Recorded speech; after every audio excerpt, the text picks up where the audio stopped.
नमस्कार. दीपाच किचनमध्ये आपले स्वागत आहे. आज आपण मस्त असा चमचमीत पनीर मसाला करणार आहोत. तोही अगदी घरच्या घरी उपलब्ध साहित्यात. त्यासाठी एका कढईमध्ये 2 पळी तेल गरम करायचे. तेल चांगले गरम झाले की त्यामध्ये जिरे टाकायचे. जिरे थोडे फुलले की 2 तमालपत्र टाकायचे. अगदी जे आपल्या घरी जे साहित्य उपलब्ध आहे त्यामध्येच हा पनीर मसाला खूप मस्त होतो. तर आता हे सगळे परतून घेतले दोन्ही. यामध्ये बारीक चिरलेले 2 कांदे घालायचे. कांदे छान अगदी बारीक करून घ्यायचे आणि कांदे पण चांगले परतून घ्यायचे. मस्त असं गुलाबी रंग येऊ द्यायचा कांद्याला, म्हणजे मग ग्रेव्ही छान मिळून येते. अगदी कुठल्याही प्रकारची ग्रेव्ही वगैरे न करता हा पनीर मसाला खूप छान होतो. अगदी करून बघा. आता हा कांदा परतला की त्यामध्ये 1 चमचा बेसन पीठ घालायचे. आता हे सगळे छान परतून घ्यायचे. बेसन पीठ कच्चे राहता कामा नये, अगदी मस्त परतून घ्यायचे तेलामध्येच. आता हे असे मस्त खरपूस भाजले गेले बेसन पीठ पण. हे असे तेलामध्ये मस्त असं भाजून घ्यायचं. बेसन पीठ भाजून झाले की त्यामध्ये आलं लसूण पेस्ट घालायची. आलं लसूण पेस्ट घातल्यावर पण छान परतून घ्यायचे. एकदा करून पहा नक्की, खूप छान होते ही भाजी. आता हे आलं लसूण पेस्ट पण परतून झाले. 2 टोमॅटो बारीक चिरून घेतले होते ते घालायचे. टोमॅटो पण चांगले परतून घ्यायचे. आता हे टोमॅटो यामध्ये छान एकजीव झाले पाहिजेत. त्यामध्ये हळद घातली, लाल मिरची पावडर टाकायची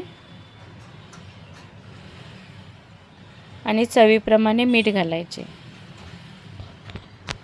सगळे छान परतून घ्यायचे. खूप असे काही मसाले वापरायचे नाहीत, खूप काही असं वापरायचं नाही, पण अशी मस्त भाजी तयार होते. हे असे चांगलं परतून झाले. थोडे पाणी घातलं म्हणजे टोमॅटो छान शिजतील आता आणि ग्रेव्ही अशी छान एकजीव होईल. आता झाकण लावायचं आणि 5 मिनिटं वाफ काढायची.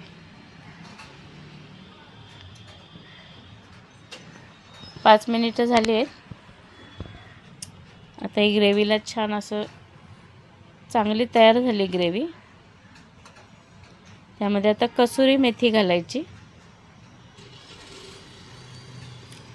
सगळे छान मिक्स करून घ्यायचे. आता तुम्हाला पाहिजे तेवढे ग्रेव्हीसाठी यामध्ये पाणी ॲड करायचं. खूप अगदी पातळ नाही करायचे, अगदी असं लपथपीत पाणी राहिलं पाहिजे.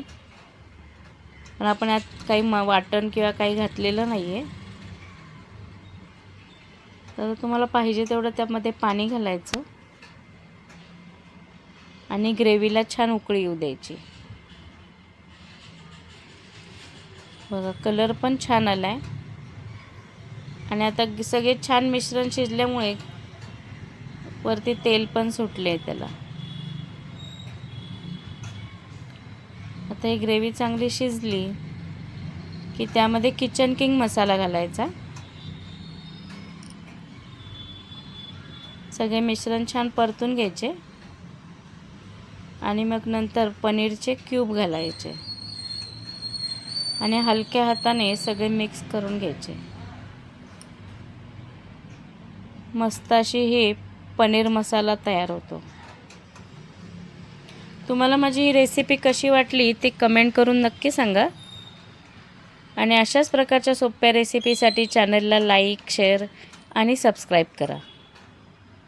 पनीर आता ह्याच्यामध्ये जास्त शिजवायचे नाही, नाहीतर मग ते वातड होते.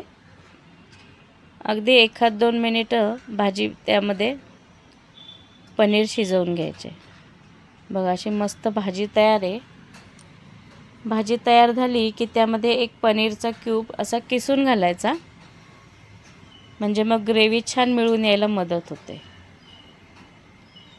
मस्त असा पनीर मसाला तयार आहे. तर आता आपण काढून घेऊ. बघा, कलर पण छान आला आहे. आज भाकरी चपाती कशावर खूप छान लागते.